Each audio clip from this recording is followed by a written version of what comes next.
திருச்சிற்றம்பலம். தென்னாருடைய சிவனை போற்றி, எந்நாட்டவருக்கும் இறைவா போற்றி. அனைவருக்கும் வணக்கம். விருச்சிக ராசிக்குண்டான ஜூலை மாத பலன்களை பத்தி பார்க்கலாம். அதற்கு முன்னாடி நம்மளுடைய சேனலை சப்ஸ்கிரைப் பண்ணிக்கோங்க. விருச்சிக ராசியை பொறுத்த வரைக்கும் உங்களை ஆளக்கூடிய கிரகமாக இருக்கக்கூடியது செவ்வாயே.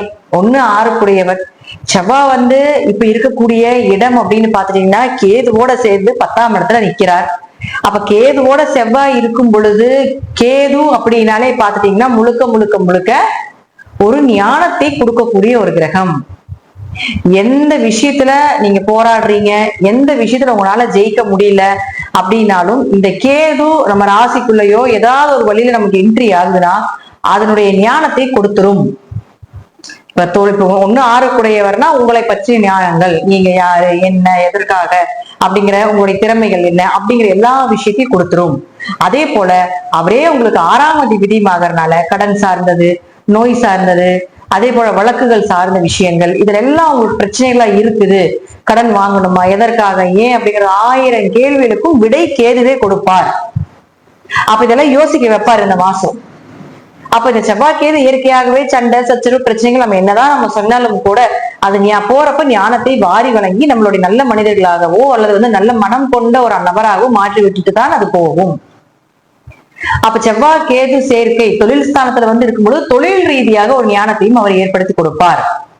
தொழில் ரீதியான ஒரு வளர்ச்சி, தொழில் உங்களுக்கே நல்லா இல்ல அப்படின்னாலும் கூட ஏன் அது நல்லா இல்லை, என்ன காரணங்கள் அப்படிங்கிற ஒரு ஞானத்தை கண்டிப்பாக கொடுக்கும். ஸ்பிரிச்சுவலா இருக்கக்கூடிய நிறைய இப்பதான் கோவில் வழிபாடு, ஆன்மீக வழிபாடு, பக்தி, இதெல்லாம் அதிகமா இந்த மாசம் உங்களுக்கு இருக்கும் நார்மலா இருக்கிறத விட.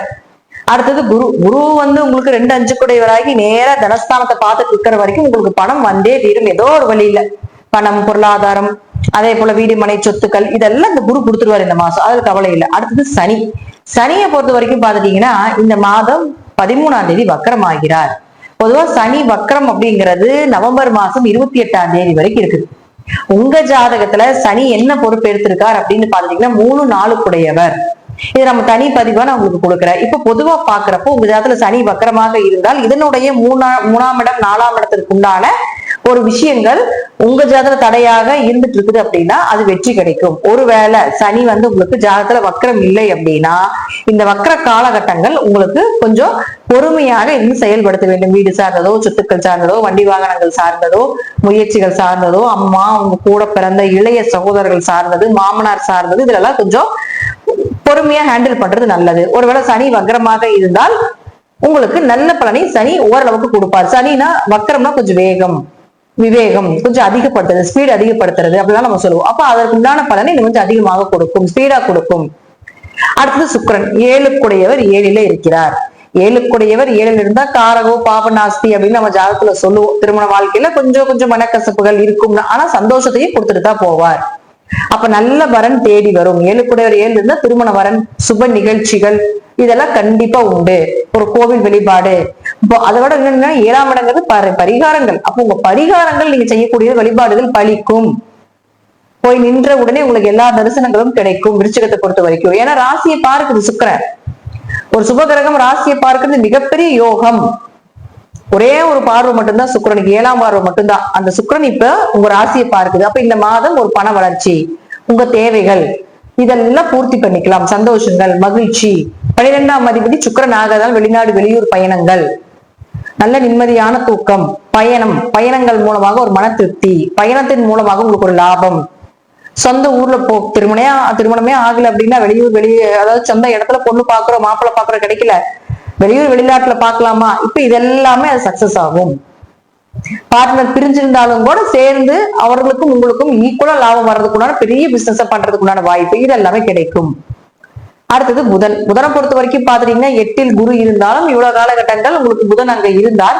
இப்ப அந்த புதனே பாத்துட்டீங்கன்னா 8 மற்றும் 11ஆம் அதிபதி ஆகி உங்களுடைய ராசிக்கு 9ஆம் வீட்டுல வந்திருக்காரு. விருச்சிக ராசிக்கு 9ஆம் இடம் பாதகமே. அப்ப பாதகமாக இருந்தாலும் லக்னத்துக்கு பாதகம், ராசிக்கு பெரிய அளவுக்கு பாதிப்பு இல்லை. அடுத்தது பாருங்க, உங்களுக்கு இந்த புதன் 18க்கு இவரும் வக்ரம் ஆகிறார். அப்போ உங்க ஜாதகத்துல புதன் வக்ரமாக இருந்தால் திடீர் வருமானம், திடீர் அதிர்ஷ்டங்கள், திடீர் லாபங்கள் இதெல்லாமே கிடைக்கும். ஜாதகம் நல்லா இல்லாம கொஞ்சம் இதா இருந்தா கொஞ்சம் கவனமா இருங்க, திடீர் பண இழப்புகள் கூட ஏற்படலாம். ஒருவேளை உங்க ஜாதகத்துல புதன் வக்ரமாக இல்லைன்னா பணம் சார்ந்த விஷயங்கள், கம்யூனிகேஷன் சார்ந்த விஷயங்கள், ஷேர் மார்க்கெட்ல பணம் இன்வெஸ்ட்மெண்ட் பண்றது, பெரிய லாபத்தை எதிர்பார்க்காம இருக்கிறது நல்லது. உங்களதுல புதன் கொஞ்சம் வக்கரமாக இருந்தால் கொஞ்சம் உங்களுக்கு நல்லபடியாக இந்த மாதம் கடந்து கொண்டு போயிடலாம் அப்படிங்கிறது அமைப்பு. அவர் புதன் வந்து 18ஆம் தேதியில இருந்து ஆகஸ்ட் மாதம் 11ஆம் தேதி வரைக்கும் இருக்கிறார்.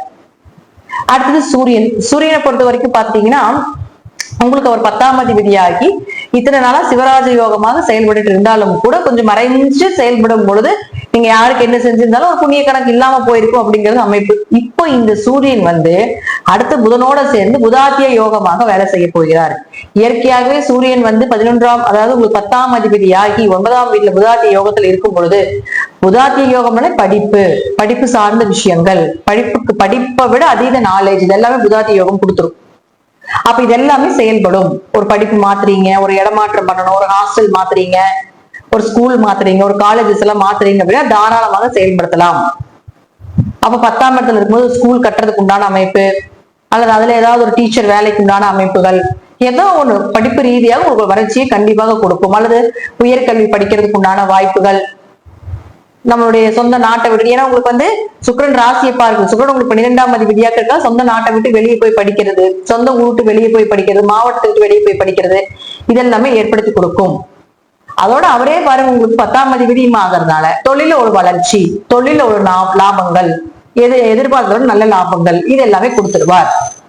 ஜாதகம் நல்லா இருந்துருச்சு, தசாபுத்திக்கும் நல்லா இருந்துருச்சு அப்படின்னா நான் சொல்வதை விட இன்னும் கூடுதலான பலன் உங்களுக்கு கிடைக்கும். ஏன்னா ஒரு சுபகிரகமாக இருக்கக்கூடிய சுக்கிரன் உங்க ஜாதகத்தை, உங்க ராசியை பார்க்குது. இப்ப இங்க வந்து உங்க சந்திரன் இருக்கு, இது உங்க ராசி சந்திரன் இருக்கு. சந்திரனும் சுக்கிரனும் நேருக்கு நேர் பார்த்துக்கிறாங்க. ரெண்டுமே சுபகிரகங்கள், நேருக்கு நேர் பார்க்கிறது யோகம். அதனால நீங்க எப்படி இருந்தாலும் எல்லாம் மாத்துறீங்க அப்படின்னா தாராளமாக செயல்படுத்தலாம். அப்ப 10ஆம் இடத்துல இருக்கும்போது ஸ்கூல் கட்டுறதுக்கு உண்டான அமைப்பு, அல்லது அதுல ஏதாவது ஒரு டீச்சர் வேலைக்கு உண்டான அமைப்புகள், ஏதோ ஒண்ணு படிப்பு ரீதியாக உங்களுக்கு வளர்ச்சியை கண்டிப்பாக கொடுக்கும். அல்லது உயர்கல்வி படிக்கிறதுக்கு உண்டான வாய்ப்புகள், நம்மளுடைய சொந்த நாட்டை விட்டு, ஏன்னா உங்களுக்கு வந்து சுக்கிரன் ராசியை பார்க்குது. சுக்கிரன் உங்களுக்கு 12ஆம் அதிபதியாக இருக்கா, சொந்த நாட்டை விட்டு வெளியே போய் படிக்கிறது, சொந்த ஊர் விட்டு வெளியே போய் படிக்கிறது, மாவட்டத்தை விட்டு வெளியே போய் படிக்கிறது, இதெல்லாமே ஏற்படுத்தி கொடுக்கும். அதோட அவரே பாருங்க உங்களுக்கு 10ஆம் அதிபதியும் ஆகிறதுனால தொழில ஒரு வளர்ச்சி, தொழில ஒரு லாபங்கள், எதிர்பார்க்கிறோட நல்ல லாபங்கள், இது எல்லாமே கொடுத்துருவார். ஜாதகம் நல்லா இருந்துருச்சு, தசாபுத்திக்கும் நல்லா இருந்துருச்சு அப்படின்னா நான் சொல்வதை விட இன்னும் கூடுதலான பலன் உங்களுக்கு கிடைக்கும். ஏன்னா ஒரு சுபகிரகமாக இருக்கக்கூடிய சுக்கிரன் உங்க ஜாதகத்தை, உங்க ராசியை பார்க்குது. இப்ப இங்க வந்து உங்க சந்திரன் இருக்கு, இது உங்க ராசி சந்திரன் இருக்கு. சந்திரனும் சுக்கிரனும் நேருக்கு நேர் பார்த்துக்கிறாங்க. ரெண்டுமே சுபகிரகங்கள், நேருக்கு நேர் பார்க்கிறது யோகம். அதனால நீங்க எப்படி இருந்தாலும் விருச்சிக ராசிக்கு இந்த மாதம் யோகத்தை கொடுக்கக்கூடிய மாதமாகவே இருக்கும் தசாபுத்தி ரீதியாக. நன்றி.